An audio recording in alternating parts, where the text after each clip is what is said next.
Sonic the Hedgehog has been to hell and back again. Recently, he has fallen on some very hard times by not having a good game in a long time.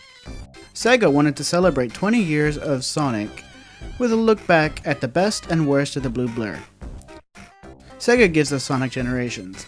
Is this updated reimagining of Sonic past and present ready to revamp the franchise, or should they take Sonic out back and put him out of his misery for good? Is it me, or is that place we were just in awfully familiar? Not to me. Sonic Generations starts with a surprise party for Sonic, when all of a sudden a party crasher comes and steals Sonic's chili dogs. Now, if we are to slow down the footage there, that, my friends, is a very detailed chili dog.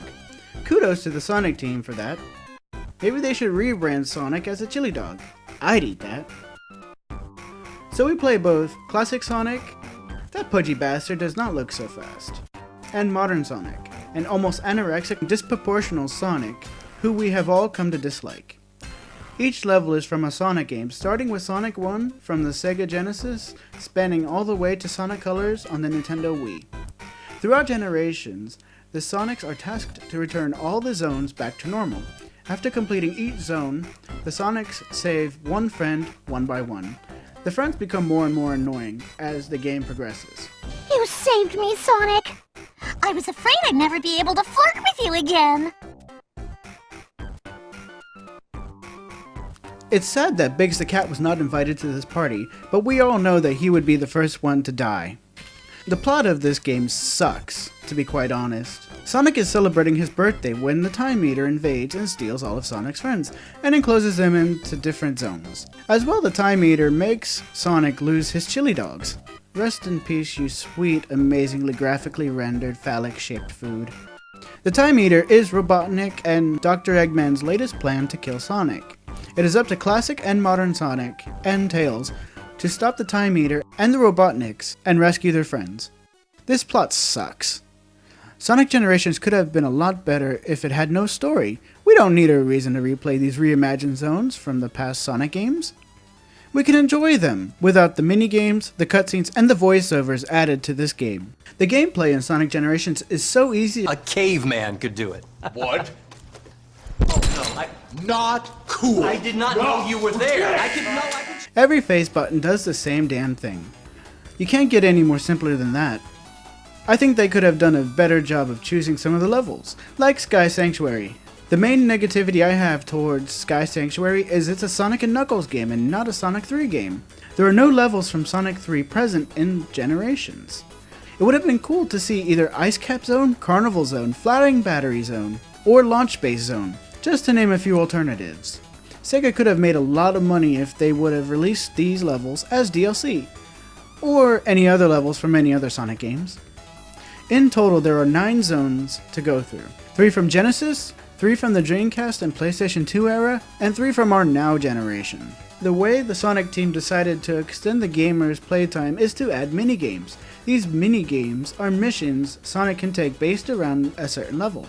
Each zone has 5 of these minigames that range from getting to the goal without taking damage, or to beat the level before a doppelganger Sonic does. These minigames do not, and I repeat, do not enhance the experience. The first time I played this game, I sat and played every single one of these. There are 5 per level per Sonic, so 10 of each, with 9 zones, so there's about 90 of these pain in the asses waste of times to go through, if you want to be a completionist and get all the trophies and achievements. It is worth noting that you only need to beat one of these per level to get a key to unlock the boss battle to advance the story. The boss battles suck. They are not memorable at all, and the final boss is a true test of the player's sanity. I spent countless nights trying to get the final achievement I needed to 100% this pile of shit. It is to beat the final boss without taking any damage. It takes true luck to avoid all the shit he throws at you, and not to lose Super Sonic. Sonic Generations is full of unlockables and secrets. Each stage has 5 stars per Sonic, so 10 in all. These unlock concept art or music that can use instead of the default music for a specific level. The player can also buy upgrades. They enhance Sonic by a little bit, like getting up faster after getting hit, easier stopping, and extra lives. The player can also unlock a Sega Genesis or Mega Drive depending on the region of the game, and we can play the original Sonic the Hedgehog. Look at that blocky 16-bit goodness.